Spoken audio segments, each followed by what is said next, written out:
এখন এই মুহূর্তে চাঁদপুর 1 সংসদীয় আসনের বিগত বছরগুলোতে নির্বাচনী ফলাফল দেখে আসতে চাই।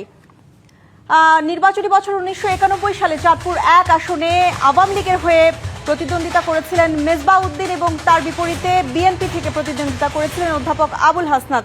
মেজবাউদ্দিন পেয়েছিলেন 25,732 ভোট এবং অধ্যাপক আবুল হাসনাত তিনি পেয়েছিলেন 25,232 ভোট। এবং আমরা দেখতে পাচ্ছি যে এখানে কিন্তু একটা তীব্র প্রতিদ্বন্দ্বিতা হয়েছে এবং মাত্র 500 ভোটের ব্যবধানে আওয়ামী লীগ এখানে জিতে গিয়েছিল। এরপরে আমরা চলে যেতে চাই পরবর্তী নির্বাচনী বছরে 1996 সালে চাঁদপুর 1 আসন থেকে বিএনপির হয়ে অর্থাৎ ধানের শীষ প্রতীক থেকে আনম এহসানুল হক মিলন তিনি নির্বাচন করেছিলেন। তিনি পেয়েছিলেন 34,240 ভোট এবং তার প্রতিদ্বন্দ্বী ছিলেন আওয়ামী লীগ থেকে নৌকা মার্কায় মেজবাউদ্দিন তিনি পেয়েছিলেন 31,214 ভোট। এবং আমরা এখানেও দেখতে পাচ্ছি যে ভীষণ প্রতিদ্বন্দ্বিতামূলক একটা ভোট হয়েছিল এবং সেখানে মাত্র 3,000 ভোটের ব্যবধানে জিতে গিয়েছিলেন এহসানুল হক মিলন। এরপরে আমরা চলে যেতে চাই পরের বছরে 2001 সালে চাঁদপুর 1 থেকে আনম এহসানুল হক মিলন তিনি বিএনপির হয়ে প্রতিদ্বন্দ্বিতা করেছিলেন এবং ডক্টর মহিউদ্দিন খান আলমগীর তিনি প্রতিদ্বন্দ্বিতা করেছিলেন আওয়ামী লীগ থেকে নৌকা প্রতীক হয়ে। এবং এখানেও আমরা দেখতে পাচ্ছি যে এহসানুল হক মিলন তিনি 85,507 ভোট পেয়েছিলেন এবং 85,507 ভোট পেয়ে তিনি নির্বাচনে 2001 সালের নির্বাচনে জয়যুক্ত হয়েছিলেন।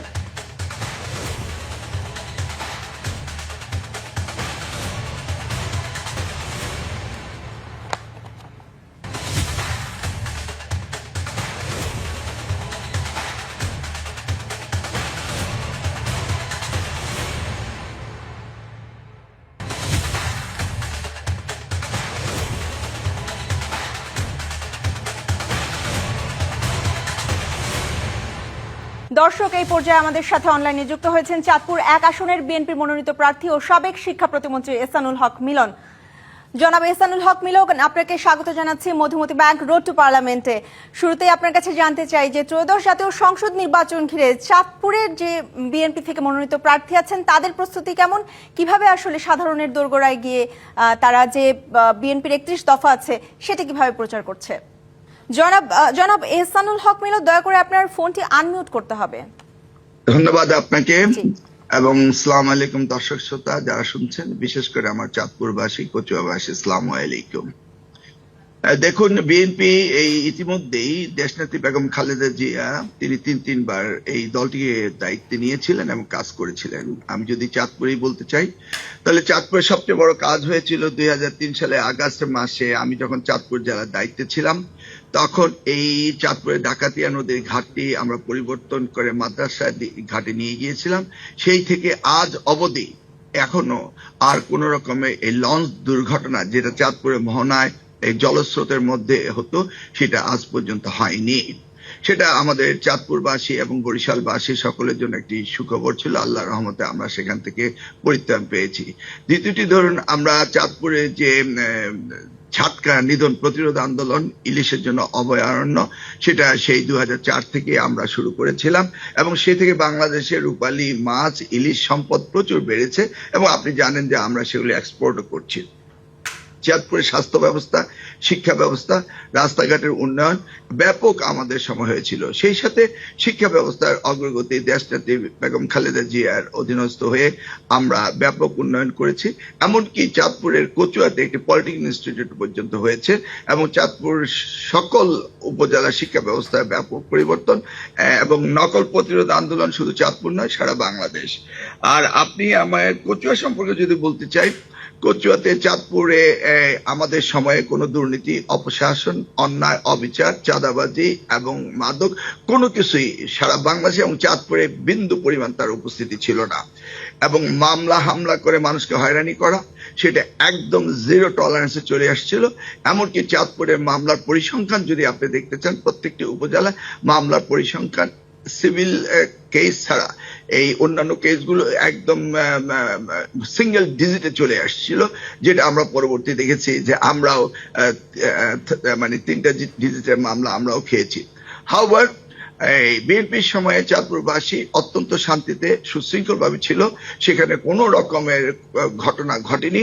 এমনকি আমরা মন্ত্রিত্ব দায়িত্ব পাওয়ার পর যে পূজা মণ্ডপ নিয়ে যে সমস্ত ঘটনা, সেগুলো আদৌ হয়নি। এবং চাঁদপুর নয়, সারা বাংলাদেশের সবচেয়ে ঐতিহ্যবাহী এই যে রথ পূজা উদযাপন হয়, সেটি দুর্গাপূজা, সেটি কচুয়াতে একটি সারা দেশের অর্থাৎ এশিয়ার দ্বিতীয় বৃহত্তম রথ আমরা কচুয়া বানিয়ে দিয়েছি। সেখানে কোনো বৈষম্য ছিল না, হিন্দু মুসলমান সকলে মিলে আমরা একত্রে বসবাস করতাম। এবং সেই সুশৃঙ্খল, সেই সুন্দর চাঁদপুর আবার গড়ে উঠবে আগামী দিনে নির্বাচনের মাধ্যমে। যদি বাংলাদেশ জাতীয়তাবাদী দল সংখ্যা গরিষ্ঠতা পেয়ে আমাদের প্রিয় নেতা জনাব তারেক রহমানকে বাংলাদেশের প্রধানমন্ত্রী বানানো যায়, তাহলে আমরা দেখব উনার নীতি আদর্শ নিয়ে। আপনি বলছিলেন যে তারেক রহমানের, আপনাদের বিএনপির ভারপ্রাপ্ত চেয়ারম্যান জনাব তারেক রহমানের যে 31 দফা আছে, সেই 31 দফা আসলে কিভাবে আপনারা জনগণের দোরগোড়ায় নিয়ে যাচ্ছেন এবং সেগুলো বাস্তবায়নের জন্য কি ধরনের পদক্ষেপ নিচ্ছেন? দেখুন, ইতিমধ্যেই যে 31 দফার কথা আমাদের দল থেকে বলা হয়েছে, সেই 31 দফা নিয়ে ব্যাপক আলোচনা হয়েছে এবং ঐক্যমত্য সংস্কার কমিশন যে সংস্কার করতে চেয়েছে, এই প্রতিটি এই 31 দফার ভিতর থেকেই তারা আলোচনা পর্যালোচনা করছে। 31 দফা হচ্ছে একটি প্যাকেজ, এই রাষ্ট্রকে, আগামীর বাংলাদেশকে সুন্দরভাবে গড়ে তোলার জন্য সকল ক্ষেত্রে এই 31 দফার গুরুত্বপূর্ণ রয়েছে। এতে 25 দফাটি রয়েছে শিক্ষা, এবং শিক্ষা ব্যাপক উন্নয়নের কথা বলা হয়েছে। আগামী দিনে কর্মসংস্থান বৃদ্ধি করা, আগামী 5 বছরে 1 কোটির উপরে কর্মসংস্থান বাড়ানো, এবং মানুষের আর্থসামাজিক উন্নয়নে কারিগরি শিক্ষাকে কিভাবে গুরুত্ব দেওয়া যায়, প্রবাসীদেরকে কিভাবে টেকনিক্যাল এডুকেশন দেওয়া যায়, সব মিলিয়ে এই 31 দফাতে আপনারা দেখেছেন এমন একটি বিষয় নেই যেটা আনটাস্ট রয়েছে। এবং এই 31 দফার কথাই বারবার আলোচিত হচ্ছে, যেটা আমরা এই আওয়ামী লীগ ফ্যাসিস্ট সরকার ক্ষমতা থাকার সময় এই 31 দফা প্রণয়ন করেছিলেন আমাদের দল থেকে জনাব তারেক রহমান। এবং এই 31 দফা সামনে রেখে আমরা আগামী দিনে সরকার গঠন করব এবং একটি সুন্দর বাংলাদেশ গড়ে তুলব, আমরা এই বিশ্বাস আমাদের রয়েছে। জি, এহসানুল হক মিলন, আপনার কাছে জানতে চাই যে আপনাদের যে 31 দফা আছে সেটা নিয়ে আপনি বললেন, আপনার কাছে জানতে চাই যে যারা বিএনপি থেকে মনোনয়ন পেয়েছেন তারা তো জনগণের দোরগোড়ায় যাচ্ছেন, কিন্তু যারা মনোনয়ন পাননি বা যারা তাদের মধ্যে আমরা দেখেছি যে কিছুটা মতবিরোধ রয়েছে এবং আমরা বিভিন্ন জায়গায় আসলে বিভিন্ন রকম অপ্রীতিকর ঘটনাও ঘটতে দেখেছি। এটি আসলে চাঁদপুরের অবস্থা কি? দেখুন, মনোনয়ন বিষয়টা হচ্ছে আপনি পরীক্ষা দিচ্ছেন, পরীক্ষায় কি লিখেছেন, খাতায় কি উত্তর আছে, সেটা এক্সামিনার এক্সামিন করে। এবারের মনোনয়ন আমাদের প্রিয় নেতা জনাব তারেক রহমান এমন সুনিপুণ ভাবে করেছেন, এমন ভাবে তিনি খাতা দেখেছেন, প্রত্যেকটি প্রার্থী তাদের বিগত দিনের কর্মকাণ্ড, সামাজিক যোগাযোগ এবং তাদের অবস্থান এবং জনগণের সম্প্রীতি সম্পর্ক এবং তৃণমূলে প্রত্যেকটি নেতাকর্মীর সাথে যোগাযোগ এবং উন্নয়ন হতে শুরু করে সুখে দুঃখে জনগণের পাশে থাকার যতগুলি ইন্ডিকেটর আছে, প্রত্যেকটি ইন্ডিকেটর উনি পরীক্ষা নিরীক্ষা করেছেন, করে উনি খাতা দেখেছেন। খাতা দেখে যার যা রেজাল্ট ছিল সেই রেজাল্টের ভিত্তিতে তিনি মনোনয়ন দিয়েছেন। এখন আমরা পরীক্ষা দিয়েছি, পরীক্ষায় আমরা ভালো রেজাল্ট করতে পারিনি। আমাদের প্রতিযোগী আমার সাথে যদি তিনি ভালো রেজাল্ট করে থাকেন, তাহলে অবশ্যই আমি আগামী দিনে ভালো রেজাল্ট করার জন্য অপেক্ষা করব। এটি হচ্ছে আমাদের দলের দিক নির্দেশনা। উনি কোনো তদবির বা অন্য কোনো কারণে মানে নেপোটিজম, ফেভারিটিজম যাকে বলা হয়, এটা তিনি করেননি। এবং তিনি প্রত্যেকটি ক্যান্ডিডেটের খাতা তিনি সুন্দরভাবে পর্যবেক্ষণ করেছেন, তারপর স্ট্যান্ডিং কমিটির সাথে আলোচনা করেছেন, করে তিনি এই মনোনয়ন ঘোষণা দিয়েছেন। সেই জন্য আমাদের প্রত্যেকটি নেতাকর্মী দলের শীর্ষ নেতাদের প্রতি আস্থা রয়েছে এবং দেশনেত্রী বেগম খালেদার প্রতি আস্থা রয়েছে। আমাদের এই বিষয়ে যতটুকু হয়েছে ততটুকু কিছুদিনের মধ্যেই সমাধান হয়ে যাবে। তিনি অবশ্যই সকলকে আবার এই বিষয়গুলো ডেকে অবগত করবেন। আপনি যখন শিক্ষা প্রতিমন্ত্রী ছিলেন সেই সময়টায় আপনি বেশ কিছু পদক্ষেপ নিয়েছিলেন যেগুলো বাংলাদেশের শিক্ষা ব্যবস্থা ইতিবাচক পরিবর্তন এনেছিল। সামনে যদি আপনারা ক্ষমতায় আসেন সেক্ষেত্রে শিক্ষা ব্যবস্থা কি ধরনের পরিবর্তন আনবেন এবং 31 দফায় আসলে শিক্ষা ব্যবস্থা পরিবর্তন নিয়ে কোনো দফা আছে কিনা? হ্যাঁ হ্যাঁ, 31 দফা 25 দফা শিক্ষা নিয়ে রয়েছে। সার্বজনীন শিক্ষা, প্রাথমিক এডুকেশন হতে শুরু করে সেকেন্ডারি, টার্সিয়ারি এবং টেকনিক্যাল এডুকেশন, ভোকেশনাল এডুকেশন এবং ধর্মীয় শিক্ষা এবং একটি সার্বিক একমুখী শিক্ষা ব্যবস্থার কথা বলা হয়েছে। এবং এই বিষয়ে আমরা বিগত দিনেও কাজ করেছি, আগামী দিনে কাজ করব। এবং বিএনপি যখন দায়িত্বে থাকে, রাষ্ট্র পরিচালনার দায়িত্বে থাকে, তখন বাংলাদেশের শিক্ষা সংস্কার হয়। আমরা 2001 হতে 2006 পর্যন্ত তার প্রমাণ দেখেছি। আমরা কারিকুলাম হতে শুরু করে শিক্ষকদের ব্যাপারেও আমাদের অনেক কাজ রয়েছে। শিক্ষকদের অবসর ভাতা, কল্যাণ ট্রাস্ট এবং তাদের উৎসব ভাতা, বিভিন্ন রকমের নারী শিক্ষা বিপ্লবের কথা বলা হয়েছে, টেকনিক্যাল এডুকেশনের বিপ্লবের কথা বলা হয়েছে।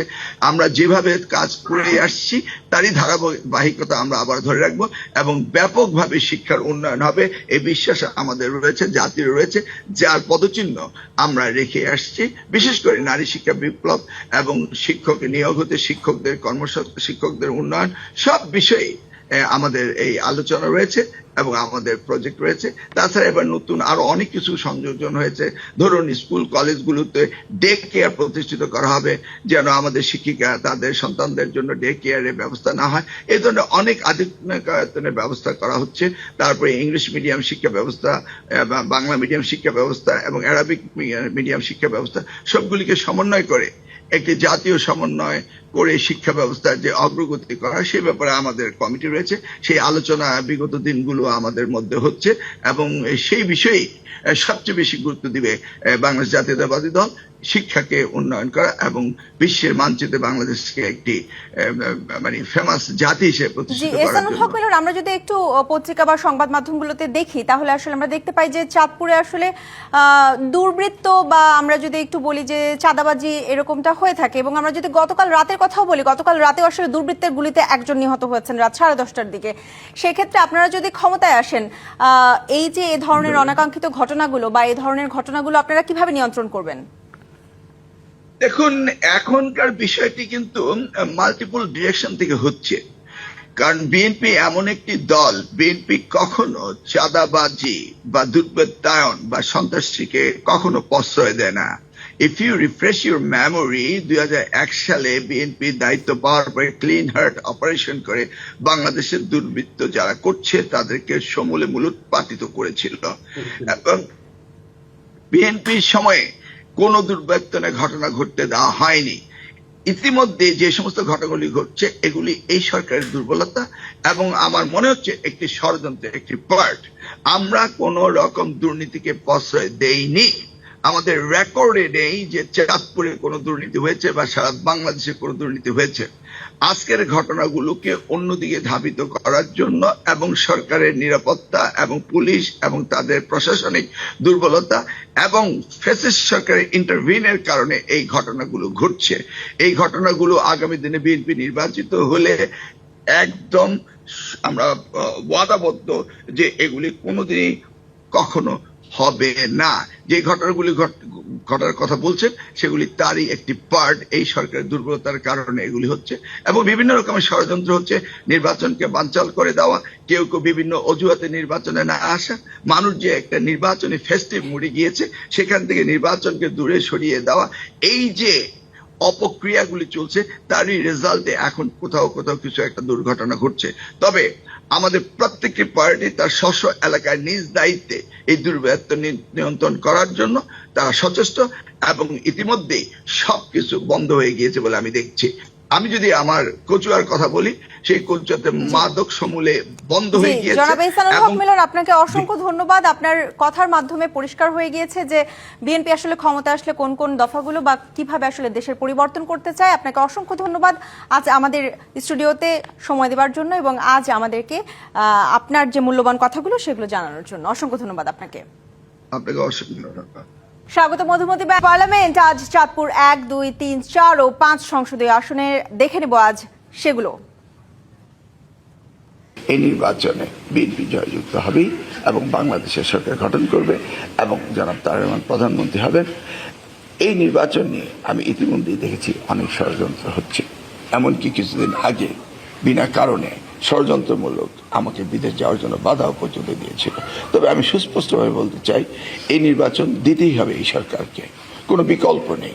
আগামী দিনে যদি শিক্ষার দায়িত্ব পাই, কিভাবে শিক্ষা ব্যবস্থাকে গড়ে তুলতে হবে, সেই জন্য আমার বিদেশে লেখাপড়া অভিজ্ঞতা, বাংলাদেশ তথা আমার পিএইচডি, এবং সেই সাথে গত 17 বছর ধরে আমি একটি এডুকেশন রিসার্চ ইনিশিয়েটিভ বলে একটি রিসার্চ সংস্থা করেছি।